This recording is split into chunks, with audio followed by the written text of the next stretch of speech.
Okay, well, welcome to the inaugural edition of Your Spiritual Journey.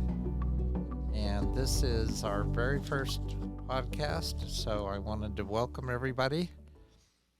This is a space and a place where we will tackle the big questions together. We make no assumptions about how far along you are in your own journey. We are all on the same journey, but doing it at our own pace and our own time. So, what you're about to hear, you were meant to hear at this time, right now, for your highest good.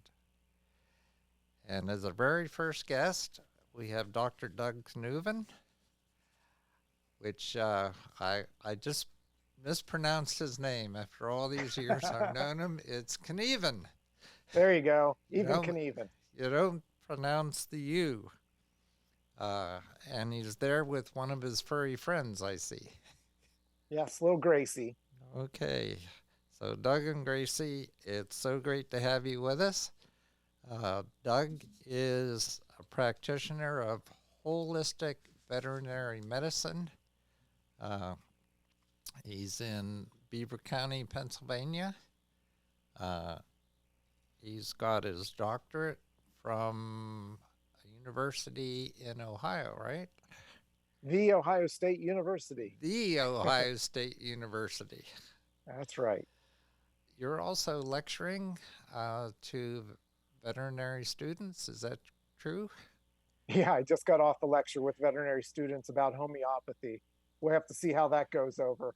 You know, in Okay. veterinary school, I'm sure they don't have anything good to say about homeopathy. All right. Since our focus on these podcasts is individual spiritual journeys, why don't we start there rather than at the end of your journey, which is where you're not at the end of your journey, but where you are right now. And let's begin at the beginning. Most people pick up their original spiritual thoughts and feelings from their parents. So, can we start way back in your childhood, and then you've got all the time to take us up to wherever you'd like? All right. Well, it was a cold, stormy day. No, I'm sorry, we're not going to go in that much detail. My family was very Catholic. In fact, my dad had two sisters that were nuns, and my mom had three sisters that were nuns. Oh my. Yeah, I went to Catholic grade school and an all boys Catholic high school. So, you know, I had a very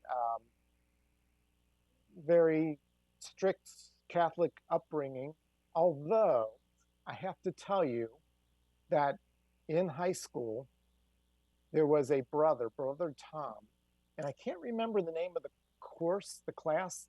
It might have been personal spirituality, but so he was a Catholic brother. The high school was run by Catholic brothers, and he was a very unique individual. He taught himself to wake up after every dream at night, and he recorded his dreams. Wow.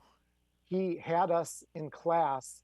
He sat in front of a projection screen, and he had us look at his aura as he projected different emotions. Wow. Now that's And different. yes, and he led us on a visualization that I still remember vividly today, where we met Jesus. And so that was, I would say, my introduction to um, deeper spirituality than the ritualistic kind of religious spirituality that many of us were raised with. And that kind of stuck with me. Um, and then let's see,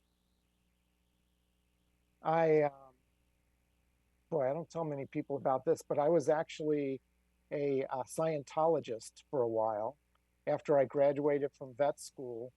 Um, and that kind of had, you know, there were definitely beliefs about reincarnation and different levels of consciousness and so forth. Um, but I escaped Scientology, and shortly after that process, um, I got divorced from my first wife, which led to a lot of, um, especially as a Catholic in a big Catholic family being divorced, it led to a lot of soul searching. And as around that time, after the divorce, that I met my current wife. And on our first date, she took me to an ARE study group meeting. Ah, what a date! Yes. She kind of, I think it was kind of sink or swim. It's like, either we're going to get along or we aren't. And this is part of my life. So we'll see what he thinks. And I have to tell you, it was like coming home. It just, from the very first study group meeting, it felt like a natural philosophy that matched, I don't know, what my soul was looking for at the time. And my wife was actually involved with the local ARE team, so I immediately got involved with the local team, and that was back in the mid 90s, um, and and just got more and more involved with the ARE. And today I'm the chair of the board of trustees for the ARE. So you can't get much more immersed in the Yeah. ARE than that. There's a book behind me. Ah, yes, a search for God. This is a Search for God, books 1 and 2 combined here. I happen to have this book available because I also was a member and actually ran a study group, a Search for God study group for 15 years, and then took a break and then did another 5 years. So I know exactly what Doug's talking about. But those of you in the audience may not know what we're talking about. So, Doug, can you capsulize what the ARE is and what they do in 5 minutes? 5 minutes Or or less. less. So, ARE stands for the Association for Research and Enlightenment. It is a nonprofit organization that was founded by a man named Edgar Cayce, who lived in the late 1800s, early 1900s. He was the most documented medical intuitive, I would call him, or psychic, I believe, in history. He did over 14,000 readings, most of them for people with illnesses.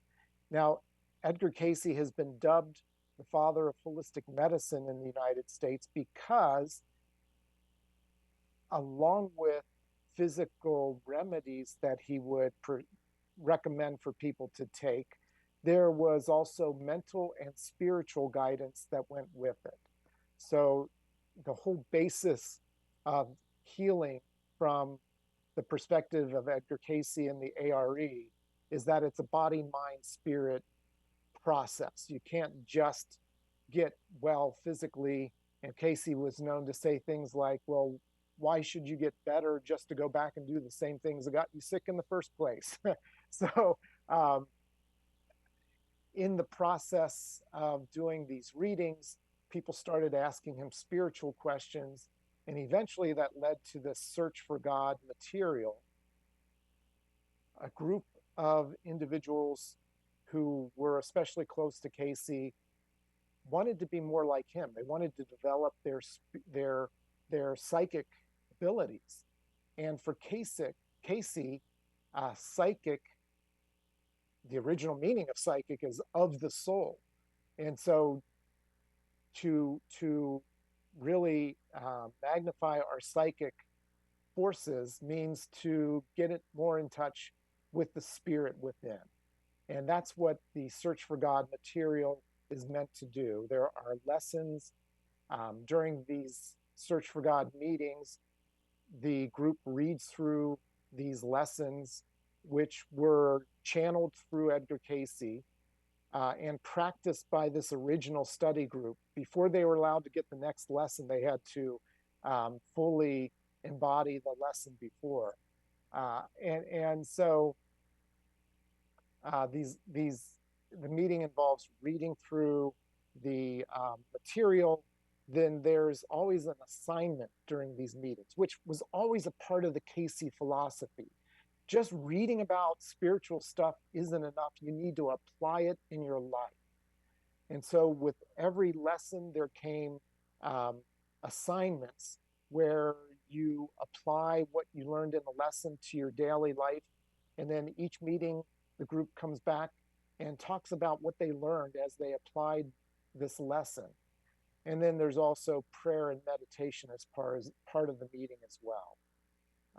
And there's a progression in these lessons that get you deeper and deeper in touch with the spiritual side of your life. So I can't speak highly enough about Search for God, the material, and the work with a small group. Having a small group doing this work together really seems to synergize the effect of learning about and applying spiritual principles.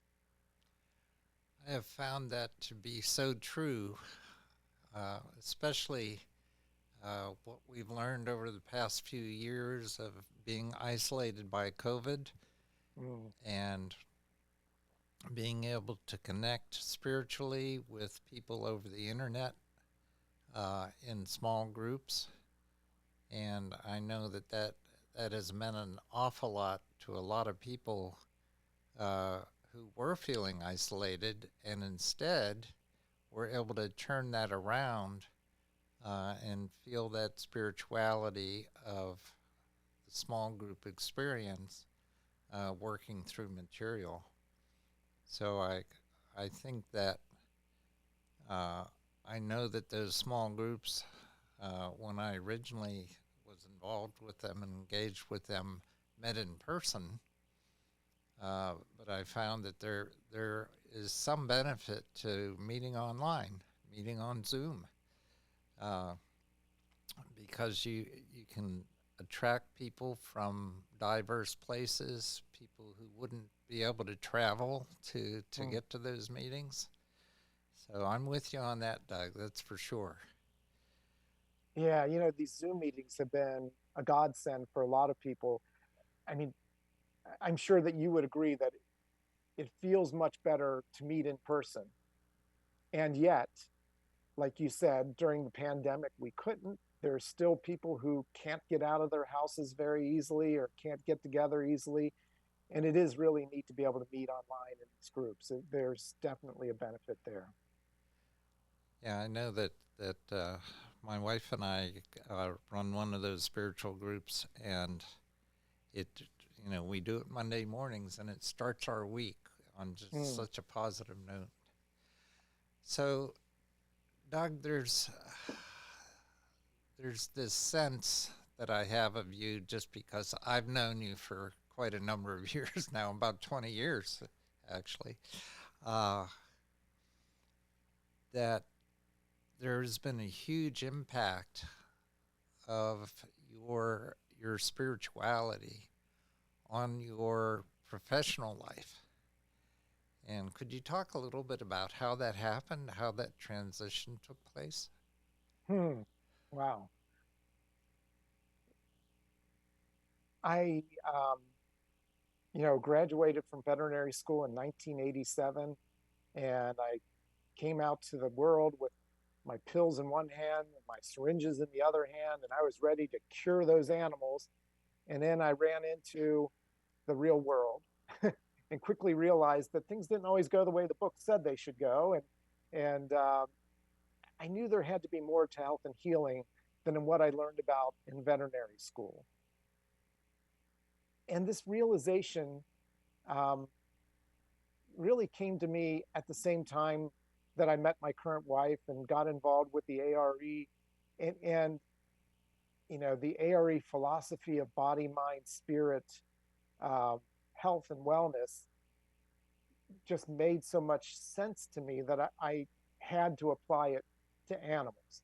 I mean, I had to apply it to what I did in my daily life. And so I started learning about alternative medicine. So things like acupuncture and homeopathy and chiropractic and Chinese herbal medicine.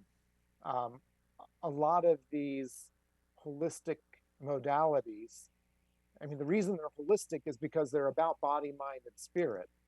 So, for instance, with acupuncture, there's this concept of chi, which is this life force energy that is what animates living creatures and what differentiates living creatures from inanimate objects.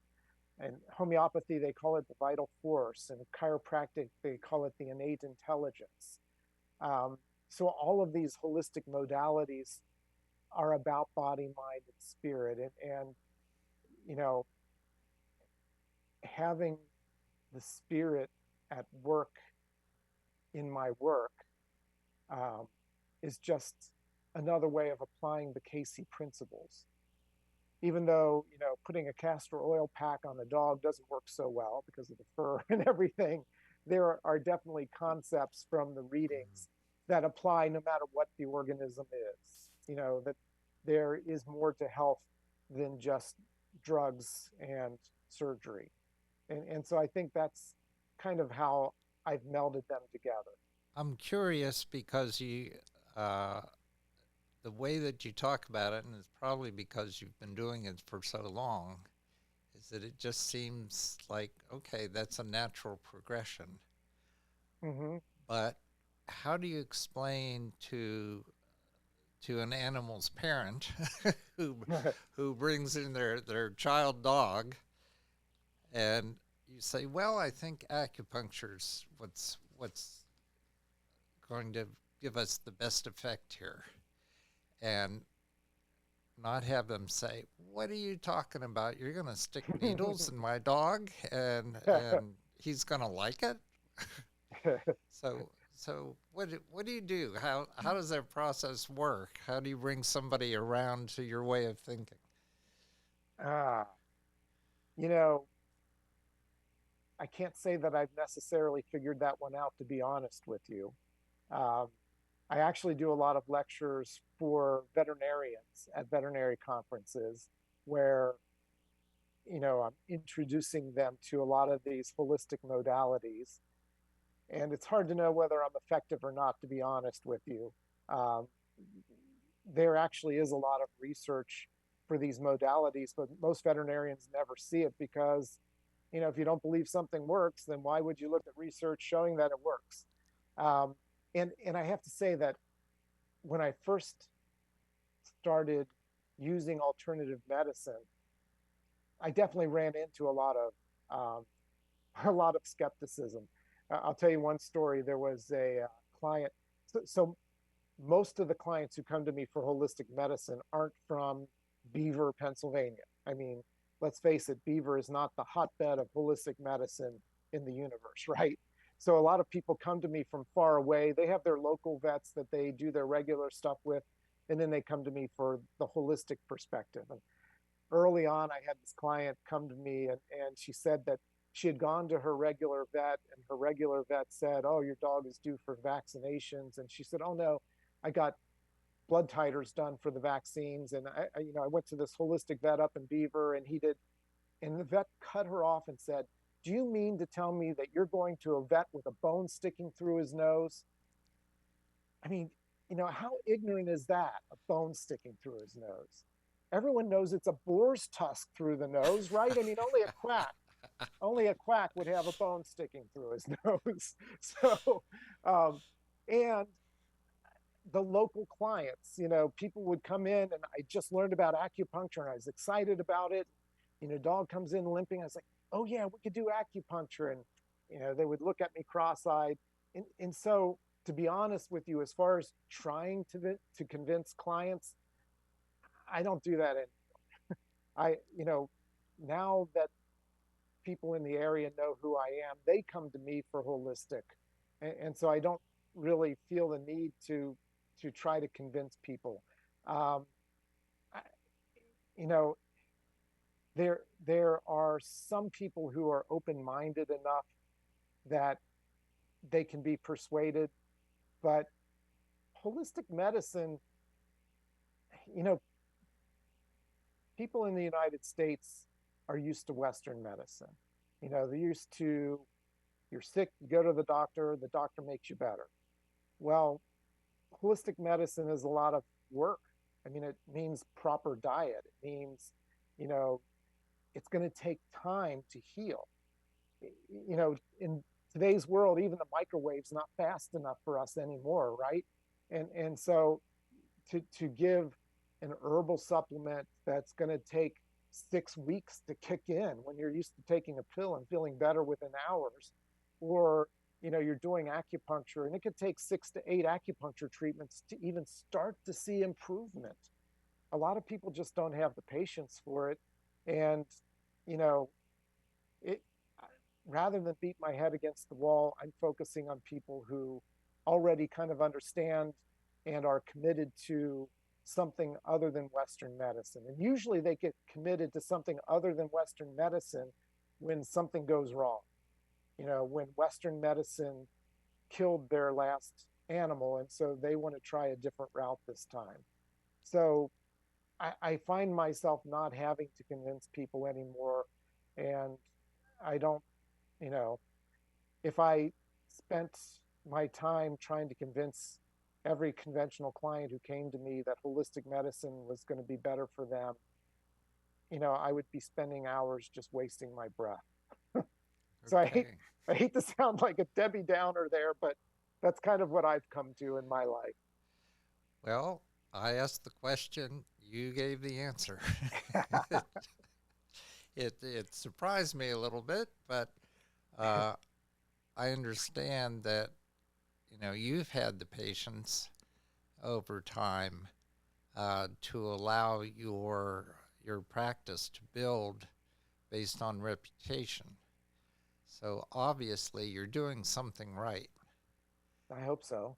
and you believed in it enough to say, okay, I'm gonna stay the course and see where this goes, and it's gotten results. So And I have to tell you, I'm still my own biggest skeptic. Like when I put needles in a dog and they get better, I'm like, what do you mean? I just stuck needles in. It doesn't make any sense at all. but you stuck them in the right meridians, right? Exactly. Exactly. Can I'm being a little bit facetious there, Sure. but but I am still amazed sometimes at the things that I see. Can you say a little bit about meridians and why they're important with acupuncture? Sure. And first of all, I'll correct you because the word meridian was a mistranslation of the Chinese word that was introduced by the French. When you think of a meridian, it's an imaginary line around the globe, right? Well, in Chinese medicine, these were not imaginary lines, these are channels of energy. The idea is that the flow of energy in the body is what allows the organs and the limbs and all the parts of the body to integrate and to work properly together. And so when there is a disturbance in this flow of energy, it can be corrected by using specific points that can be thought of as kind of dams along a waterway or a dimmer switch in an electrical circuit. So there are places along these channels of energy that are especially associated with um, different processes in the body and improving the flow of energy to the body. So I'll give you kind of an idea. A lot of times people, if they're studying or if they're on the computer a lot, they're using their brain a lot, they can get this dull, achy headache. And in Chinese medicine, pain is a sign of stagnation. So the Chinese would say, oh, you have this stagnation of qi in your head. And then there are acupuncture points that can get that flowing again. So that's kind of an example of the use of acupuncture and the channels themselves. Well, I stand corrected then. I've And then you just heard me use the word channel too. So there you go. I have to correct myself once in a while. well, when I've seen chapters in books on meridians and what that's all about. So it's it's in the common parlance, but Right. I stand corrected. Uh, I I do know that I've worked with Reiki a bit, and that has to do with blockages and energy flow and chakras. Uh, so there's another term, chakra. Are are you working with chakras with an animal? A lot of the acupuncture, well, I shouldn't say a lot, there are acupuncture points at the various chakras. And the one that I use most frequently is a point called governing vessel 20, which is at the very top of the head, which would be the crown chakra, which would be associated with the crown chakra. So this particular point can be used to calm an animal or a person for that matter. So I use this point almost every case that comes in, because when the dogs or cats come in, they're obviously nervous being at a veterinary office. And so that's a good way to kind of start the treatment. But even in non acupuncture cases, I commonly use this point because every animal that comes in is nervous.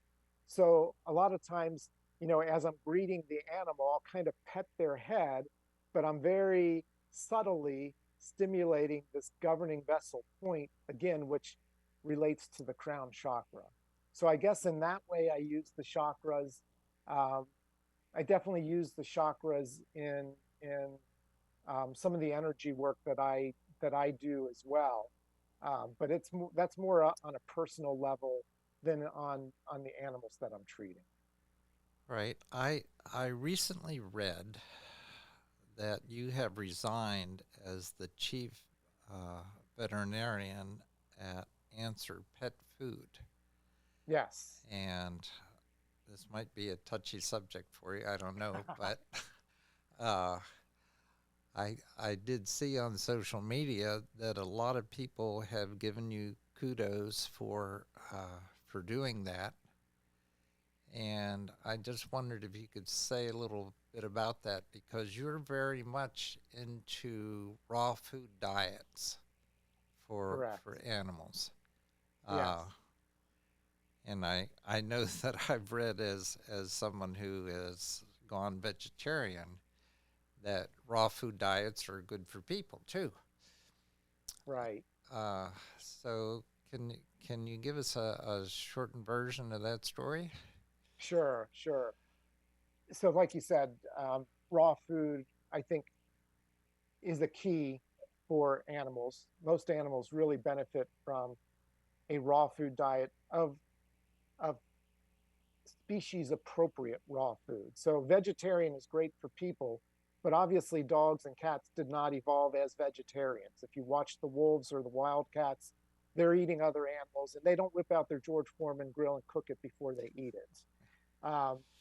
I have been involved in the raw pet food company, pet food industry for, I don't know, probably close to 20 years. I started off with the largest raw food company in the United States is called Nature's Variety. And I especially got linked up with one person in that company. She ended up leaving that company and starting her own company, which was Answers. Um, and one of the unique features of Answers is that they use fermentation or the cultivation of probiotic bacteria in order to get rid of the bad bacteria that can be in raw meat. So anyone who thinks about raw meat for their dog or cat should be concerned that there can be bad bacteria.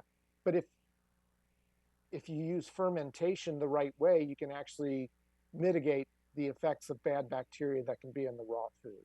And so this is the first company that ever used anything like that to keep their food raw and yet bacteria free. But as happens with companies, sometimes the founder of the company kind of gets um, forced out of the company, and that's what happened with Answers. And so the person who really understood what how about pet nutrition and how to use fermentation was forced out of the company. She was also a friend of mine, and so it was a no-brainer for me to leave the company because I was concerned that it was going to go downhill without the mastermind behind it. And there is a new company starting up called Solutions that I haven't quite totally gotten. Um, I'm not totally familiar with them yet, but I'm getting more familiar with them, and I think that they're going to be the solution for the Answers problem. Okay. How fitting. Yes, I think so. So I'm currently getting more familiar with those products, and I'm probably going to get involved with that company now. So as a pet owner myself, and I think about uh, the choices and selections that are out there and available. Uh, I guess I'm basically looking at the mass produced foods that are considered to be pet foods and thinking, okay, does it mean that the most expensive are the best for my animal? Should I, if it's going to cost a lot of money, it must have better processing methodologies and maybe better ingredients. Of course, you can read the ingredients on the side of the can. Uh, so, do you have advice for the average pet owner uh, at this stage until you decide whether or not Solutions is the solution? Well, I guess first of all, imagine if you went to your doctor and they plopped a bag of people chow on the table and they said, "This is all you need to eat the rest of your life. We have 100% complete nutrition in this bag of kibble or this can." Do you really think you don't need any fruits or vegetables and you can just get all the nutrition you need out of this processed food? Mm, Hopefully, you would disagree with that. In fact, we all know that we're supposed to shop in the perimeter of the store where the unprocessed foods are, as opposed to the center of the store where all the processed foods are. And the same thing is true for animals. Um, so a couple of problems with conventional diets. I mean, the ingredients could be wonderful. They could be organic ingredients. They could be all special, you know, ingredients. But if it's a dry food, it most likely has a lot of starch in it. There's two reasons for that. Starch is a cheap source of calories, so it keeps the food cheap. The other thing is it's very difficult to make a nice convenient kibble without starch to glue it together. So it's not that grain is good for your dog, it's that it's cheap and it's convenient. The other thing that happens is when you heat the ingredients at high temperatures, which all of these pet foods do, you actually create carcinogens, heterocyclic amines. And there are actually studies that have found these cancer causing chemicals in the foods, and actually hair analysis of dogs eating the foods have shown that these chemicals are in their systems. So those are reasons to feed anything but processed foods. Um, Besides the fact that they can, the food companies can only balance the diets to our current incomplete understanding of nutrition for pets. We don't know everything there is to know about nutrition. So from my perspective, it makes more sense to look at what would the animal eat in nature and balance the diet from there, rather than saying, hey, we have these leftovers from the human food processing industry. What can we make? How can we balance this to make it meet the nutritional needs of dogs and cats, which a lot of times is what's going on. The throw off from, you don't, most pet foods are made with ingredients that are rejected from the human food industry. So, for instance, if you read on the label meat byproducts or meat and meat byproducts, it's mystery meat. It could be anything, including euthanized dogs and cats. The drug that we use to euthanize animals has also been detected in pet food. So I think that speaks for itself. So right now, before solutions, what I'm recommending, I kind of have gone back to Nature's Variety, which is the pet food company that I was the most familiar with.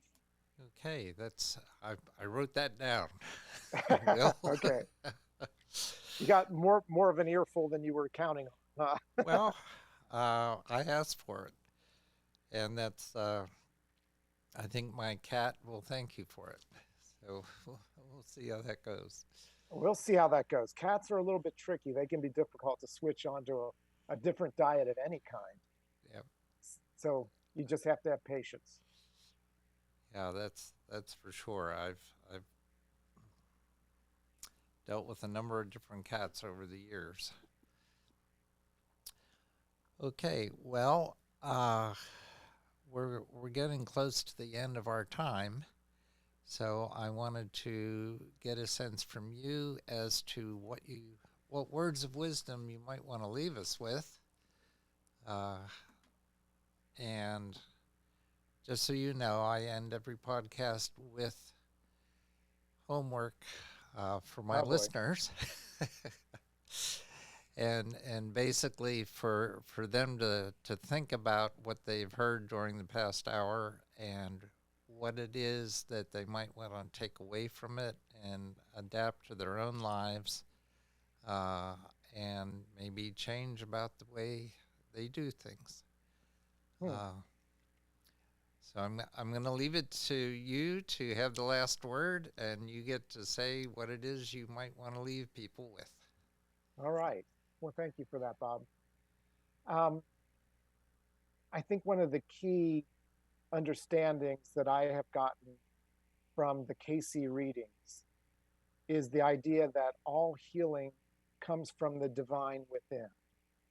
And so attuning ourselves to the divine within um, is a way of maintaining health, um, mental and physical health. And the practice that we commonly use is meditation to attune ourselves to the divine within. And, you know, according to Cayce, and really, if you read a lot of the um, spiritual literature of a lot of different religions, God isn't like upstairs in the clouds sitting in his big chair.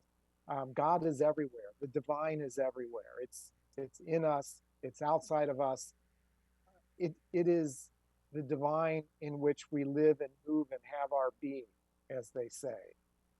And so, staying in contact with this divine within, I think, is paramount to our health and our spiritual development over time. It's a way of getting guidance. It's a way of quieting our upset emotions at times.